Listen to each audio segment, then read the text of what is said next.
Hello बच्चों, good morning. कैसे हो आप लोग? आप लोग की पढ़ाई कैसी चल रही है? एक्सपेक्ट कर रही हूँ आप लोग अच्छे होंगे एंड आपकी पढ़ाई भी अच्छे से चल रही है। सो बच्चों, हम लोग ने क्या स्टार्ट किया है? क्लास 9 की भी चल रही है केमिस्ट्री की क्लास, जिसमें हम लोग atoms and molecule chapter start कर चुके हैं, है ना। बायो की क्लास भी चल रही है, तो आज अभी हम लोग केमिस्ट्री देखेंगे, एटम्स एंड मॉलिक्यूल्स।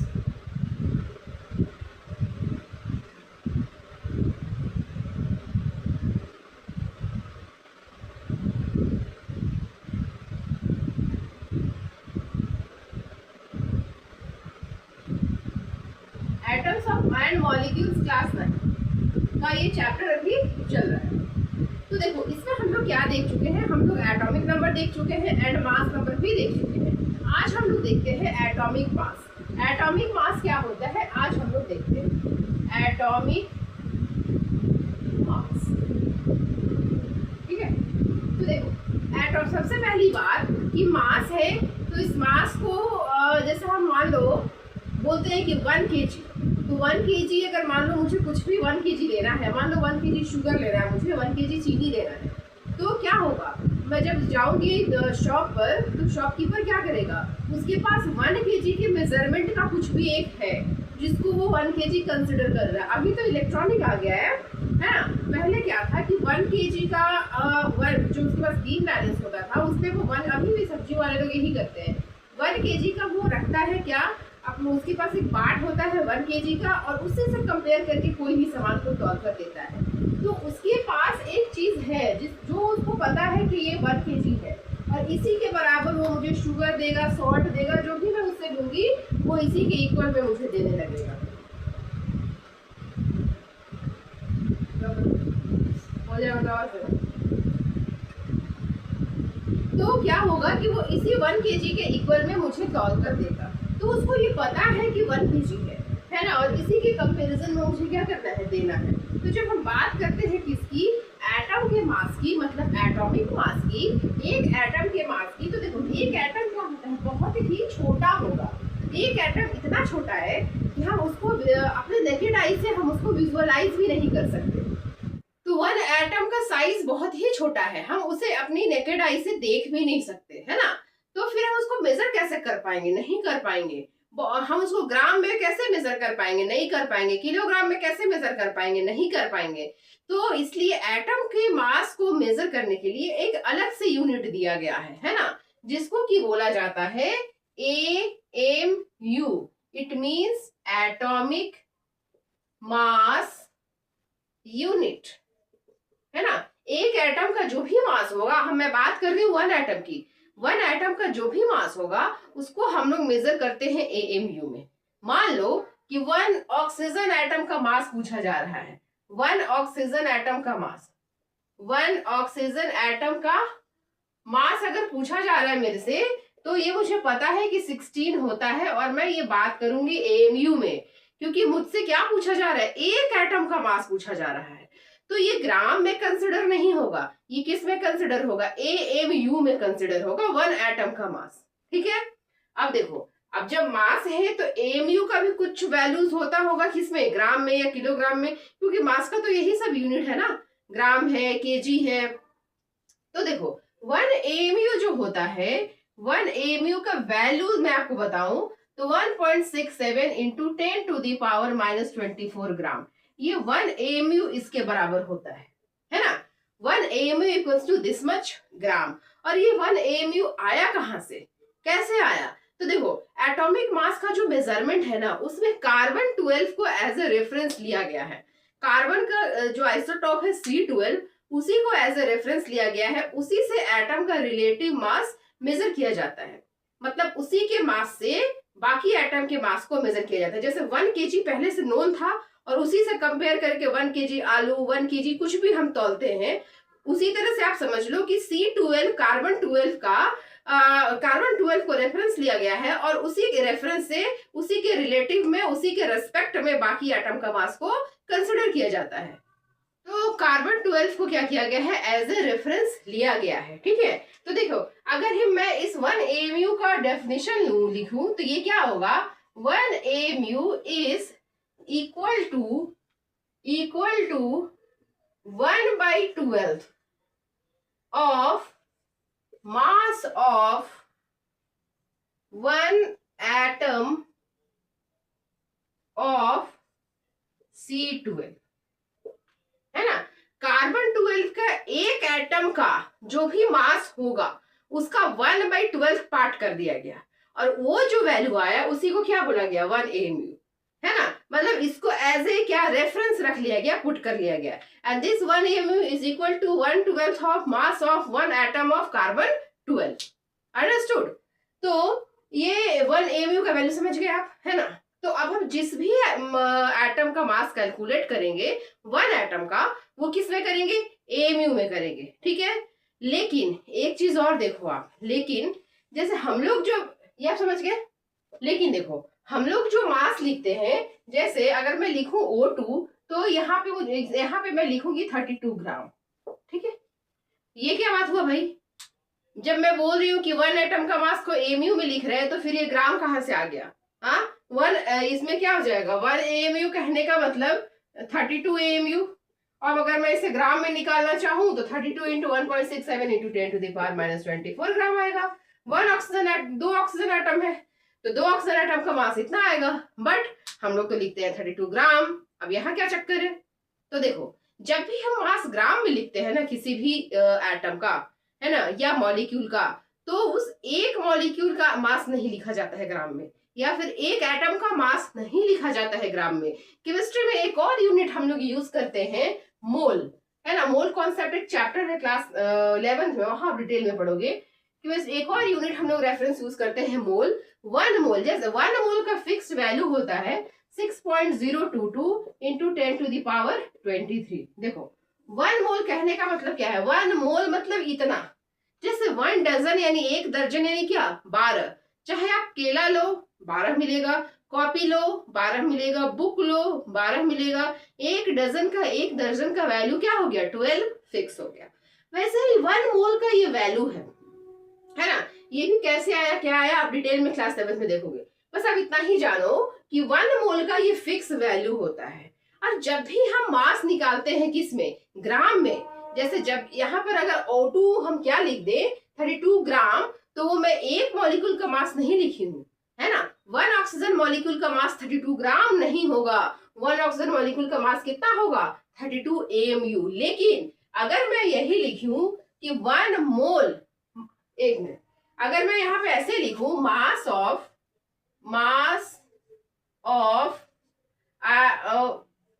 हाँ ठीक है, मास ऑफ, यहाँ पे ऑक्सीजन ले लिया मैंने, हम लोग कुछ और लेते हैं, यहाँ पे ये मॉलिक्यूल हो गया ना, कुछ एटम लेकर देखते हैं, जैसे कि ऑक्सीजन एटम ही ले लो, है ना। जैसे एक ऑक्सीजन एटम का मास क्या है, mass of 1 oxygen atom, mass of 1 oxygen atom, 1 oxygen atom क्या होगा, 16 AMU, ओके, 16 AMU। अगर आप इसे ग्राम में निकालना चाहें तो क्या होगा, 16 इंटू 1.67 इंटू 10⁻24 ग्राम। ये मास हो गया किसका, 1 ऑक्सीजन एटम का, ठीक है। बट अगर मैं लिखूं mass of 1 mole of oxygen atom, मतलब 1 मोल ऑक्सीजन एटम का मास, तो सबसे पहली बात तो 1 मोल ऑक्सीजन एटम मतलब कितने ऑक्सीजन एटम, इतने ऑक्सीजन एटम। 1 मोल ऑक्सीजन एटम यानी इतने ऑक्सीजन एटम, यानी कि सबसे पहले तो मेरे पास ऑक्सीजन एटम कितना हो गया, इतना हो गया। और मुझे पता है कि 1 ऑक्सीजन एटम का मास ये होता है 16 इंटू 1.67 इंटू 10⁻24 ग्राम। तो मैं इसमें क्या की, मल्टीप्लाई कर दी। 1 एटम का मास मुझे पता है इतना होता है, तो इतने एटम का मास कितना होगा, इससे मल्टीप्लाई कर दिए, ठीक है। और यहाँ पे जो कैलकुलेट करके वैल्यू आएगा ना, वो 16 आएगा, ठीक है। कैलकुलेट करके जो वैल्यू आएगा वो भी क्या आएगा, 16 ही आएगा। तो किसी भी एटम का 1 एटम का जो मास होता है, जितना न्यूमेरिकल वैल्यू होता है, 1 मोल का भी अगर आप कैलकुलेट करोगे ना तो न्यूमेरिकल वैल्यू वही होता है। इसलिए हम लोग कंफ्यूज, मतलब हम लोग को समझ में नहीं आता है कि ये 16 ग्राम है मतलब एक ऑक्सीजन एटम है कि 1 मोल ऑक्सीजन एटम है। जबकि आपको क्लियर होना चाहिए कि अगर ग्राम में हम मास लिख रहे हैं किसी का भी, तो वो क्या है, 1 मोल का मास है। और अगर एक का मास लिखेंगे तो वो AMU में लिखा जाएगा, मॉलिक्यूल में भी सेम चीज अप्लाई होगा। अगर one mass of one molecule of oxygen लिखेंगे तो 32 AMU होगा, और मास of one mole molecule of oxygen लिखेंगे तो 32 ग्राम होगा। ये कॉन्सेप्ट आपको क्लियर होना चाहिए। जो भी मास हम ग्राम में लिख रहे हैं वो वन मोल का मास है, चाहे वो एटम हो या फिर मॉलिक्यूल हो, किसी का भी। अगर मैं मान लो लिख रही हूँ सोडियम का मास 23 ग्राम, मतलब मैं वन मोल सोडियम एटम का मास लिख रही हूँ 23 ग्राम। अगर मैं वन सोडियम एटम का मास लिखूंगी तो वो तो 23 AMU होगा, नॉट ग्राम। तो मास of one atom of sodium is 23 AMU and mass of one mole atom of sodium is 23 ग्राम। ठीक है, न्यूमेरिकल वैल्यू सेम रहेगा, बस यूनिट चेंज हो जाएगा। वन का लिखेंगे तो AMU, और अगर वन एटम का लिखेंगे तो AMU, और वन मोल एटम का लिखेंगे तो ग्राम। ठीक है, कॉन्सेप्ट क्लियर है आपका? ग्राम और AMU का कॉन्सेप्ट समझ गए? ओके, सो एटॉमिक मास को मेजर करने के लिए, मतलब रिप्रेजेंट करने के लिए वन एटम का मास को रिप्रेजेंट करने के लिए AMU एटॉमिक मास यूनिट को रखा गया है। और अगर ग्राम में आप रिप्रेजेंट करना चाहते हैं तो भी कर सकते हैं।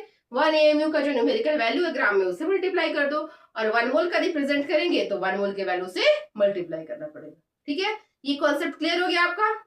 आप देखो, कल मैंने आपको एक चीज बताया था, आइसोटॉप्स। आइसोटॉप्स क्या होता है? एटम्स या elements that have same atomic number but different mass number are called isotopes. ये मैंने आपको कल बता दिया था। जैसे कि अगर मैं एग्जांपल लूं किसका, C12, C13 और C14, कार्बन के ये 3 आइसोटॉप्स है। एटॉमिक नंबर सबका क्या है? 6 है। ये 98% है, ये 1% है, ये 1%। अब बात आता है कि हम लोग पीरियोडिक टेबल में कार्बन को क्या पढ़ते हैं? C6। हाँ, एटॉमिक नंबर तो तीनों का 6 है, लेकिन हम जानते हैं कि कार्बन का मास, एटॉमिक मास कितना होता है? 12 होता है। तो आप ये बताओ कि इसमें से किसको लिया गया है? यहाँ पर 12 भी है, 13 भी है, 14 भी है। तो जो पीरियोडिक टेबल में वन कार्बन एटम का मास 12 AMU रखा गया है, वो कैसे रखा गया है, वो कैसे लाया गया है? तो देखो, जब मैं एटॉमिक मास किसी भी एटम का निकाला जाएगा, जैसे यहाँ बात कर रही हूँ कार्बन का, एटॉमिक मास जब निकाला जाएगा, मान लो कार्बन का मैं यहाँ निकाली, तो देखो C12 वाला जो आइसोटॉप है, C12 मतलब इसका मास नंबर 12 है। C12 वाला आइसोटॉप कितना है? 98%। C13 वाला आइसोटॉप कितना है? 1%। और C14 वाला आइसोटॉप कितना है? ये भी 1% है। तीनों को मिला के एवरेज निकालो तीनों का, है ना? तीनों का आप ये कैलकुलेट करेंगे तो यहां से क्या आ जाएगा? 12 आ जाएगा, 12 AMU आ जाएगा। ठीक है, तो बात यहाँ, इसका मतलब क्या हुआ कि एटॉमिक मास जो भी होता है किसी भी एटम का, वो क्या होता है, उसके जितने भी आइसोटॉप्स होते हैं, है ना, उनके जितने भी आइसोटॉप्स होते हैं, परसेंटेज के अकॉर्डिंग उनका क्या किया जाता है, उन आइसोटॉप्स का उनके मतलब कितना परसेंट वो प्रेजेंट है इन्वायरमेंट में, उसके अकॉर्डिंग उसका एवरेज निकाला जाता है। और जो एवरेज वैल्यू आती है वही क्या होता है, उस एटम का एटॉमिक मास कंसिडर किया जाता है। Okay, so the atomic mass of an atom is defined as the average of mass number of all the isotopes of that atom present in the nature. Okay? समझ गया? तो atomic mass एक बार और मैं बोल देती हूँ। The atomic mass of an atom is defined as the average of mass number of all the isotopes of that atom according to their percentage that is present in nature. मतलब उस atom का जितने भी isotopes हैं उसके mass number का, उसके percentage के हिसाब से हम लोग एवरेज वैल्यू निकालते हैं, और उसके बाद जो वैल्यू आएगा वही क्या हो जाएगा, उस एटम का क्या हो जाएगा, आपका एटॉमिक मास हो जाएगा, है ना? तो देखो इस तरह से एवरेज वैल्यू आता है ना, जैसे यहाँ 12 आया तो एक आइसोटॉप 12 वाला है, इस तरह से वैल्यू आता है कि वो कोई ना कोई एक आइसोटॉप के मास नंबर से मैच कर जाएगा। ठीक है, सारे केस में यही होता है कि कोई एक ना एक आइसोटॉप के मास नंबर से मैच कर जाएगा उसका एवरेज वैल्यू। ठीक है, लेकिन क्लोरीन के केस में ऐसा नहीं होता। क्लोरीन के केस में क्या होता है, देखो क्लोरीन के 2 आइसोटॉप्स, कौन कौन? क्लोरीन के 2 आइसोटॉप्स, एक 35 और एक क्या हो गया 37। 35 वाला 75% है और ये 25% है। अगर आप एटॉमिक मास निकालोगे किसका, एटॉमिक मास किसका, क्लोरीन का, तो ये क्या निकलेगा, क्लोरीन का क्या निकलेगा 35 वाला कितना परसेंट है? 75%। और 37 वाला कितना परसेंट है? 25% बाई 100। अगर आप यहाँ निकालोगे ना तो ये जो मास, एटॉमिक मास आएगा क्लोरीन का 35.5 आएगा, है ना। 35.5 AMU आएगा। अगर एक का निकाले तो 1 मोल का निकाले तो 35.5 ग्राम आएगा। तो क्लोरीन में मैच नहीं करता। क्लोरीन का जो एटॉमिक मास आया है 35.5, वो किसी का मास नंबर के बराबर नहीं है। क्लोरीन में 2 आइसोटॉप, एक का मास, क्योंकि पॉइंट में जब भी आएगा ना, मास नंबर में क्या है? Number of neutron plus number of proton, number of neutron plus number of proton. तो मास नंबर कभी पॉइंट में नहीं आएगा, क्योंकि न्यूट्रॉन और प्रोटॉन आधा आधा नहीं होता। न्यूट्रॉन और प्रोटॉन को हम ब्रेक नहीं कर सकते, ठीक है। तो यहाँ पर जो एटॉमिक मास आया है वो किसी भी मास नंबर से मैच नहीं कर रहा है। लेकिन मोस्ट ऑफ द एलिमेंट्स में एटॉमिक मास जो है वो उसकी किसी न किसी आइसोटॉप्स के किसी न किसी मास नंबर से मैच कर जाता है, ठीक है। तो क्लियर है आपका? इस तरह से एटॉमिक मास फाइंड किया जाता है किसी भी एटम का उसके मास नंबर से रिलेट करके, ठीक है। अब चलो, अब मैंने एक चीज बताया था कि कार्बन 12 को एज ए रेफरेंस लिया गया है और फिर क्या किया गया है, उसी से क्या किया गया है कि किसी भी एटम का जो मास है उसको उसी से क्या किया गया है, कंपेयर किया गया है ना। तो अब हम लोग एटॉमिक मास का डेफिनेशन देख लेते हैं कार्बन 12 के रेस्पेक्ट में। एटॉमिक मास का अगर डेफिनेशन देखते हैं तो इसमें क्या कर रहे हैं हम लोग, रिलेट करके बता रहे हैं ना कार्बन 12 से। तो कैसे डेफिनेशन लिखेंगे कि the relative atomic mass of an atom is defined as the average mass of that atom as compare to mass of 1/12 of mass of one carbon atom. एक बार फिर से देखो, the relative atomic mass of an atom is defined as the average mass of the atom is defined as the average mass of the atom relative to mass of 1/12 of mass of one carbon atom, ठीक है। समझ में आया? मतलब क्या, अगर मैं किसी भी एटम का एटॉमिक मास को रिलेट कर रही हूं तो उस एटम का एवरेज मास, उस एटम का एवरेज मास मतलब वही मास नंबर से जो भी एवरेज करके निकाला हुआ है, उस एटम का एवरेज मास को हम किससे कंपेयर करेंगे? 1/12 पार्ट से। किसका? 1/12 of mass of one carbon atom. One carbon atom मतलब वन कार्बन एटम का जो भी मास आएगा उसके 1/12 पार्ट से हम क्या करेंगे, उस एटम का जो भी एवरेज एटॉमिक मास है उसको कंपेयर करेंगे, उसको रिलेट करेंगे। तो वही क्या हो जाएगा, उसका एटॉमिक मास हो जाएगा, ठीक है। तो ये वन एटॉमिक मास का क्या है, डेफिनेशन है, एटॉमिक मास का डेफिनेशन है। The relative atomic mass is defined as the average mass of the atom relative to mass of 1/12 of mass of one carbon atom, है ना। तो एक कार्बन एटम का 1/12 पार्ट का जो भी मास होगा उससे रिलेट करेंगे किसके, उस एटम के एवरेज एटॉमिक मास को, ठीक है। तो एटॉमिक मास निकलता कैसे है मैंने आपको बता दिया। मास नंबर क्या होता है ये मैंने आपको बता दिया। मास नंबर के परसेंटेज के अकॉर्डिंग हम लोग एवरेज करके एटॉमिक मास निकालते हैं किसी भी एटम का और फिर इसको कंपेयर करते हैं किससे, कार्बन 12 के कार्बन 12 का एक एटम का जो भी मास है उसका 1/12 पार्ट से, जिसको कि क्या कहा जाता है, AMU कहा जाता है। और रिलेट करके फिर हम क्या करते हैं, उस एटम का एटॉमिक मास को लिख देते हैं। जैसे हाइड्रोजन का एटॉमिक मास 1 AMU है ना, सोडियम का एटॉमिक मास 23 AMU, हीलियम का एटॉमिक मास 4 AMU। तो ये सब कैसे निकला, इसी तरह से रिलेट करके निकला, ठीक है। अब देखो साथ साथ हम लोग मॉलिक्यूलर मास भी कर ही लेते हैं।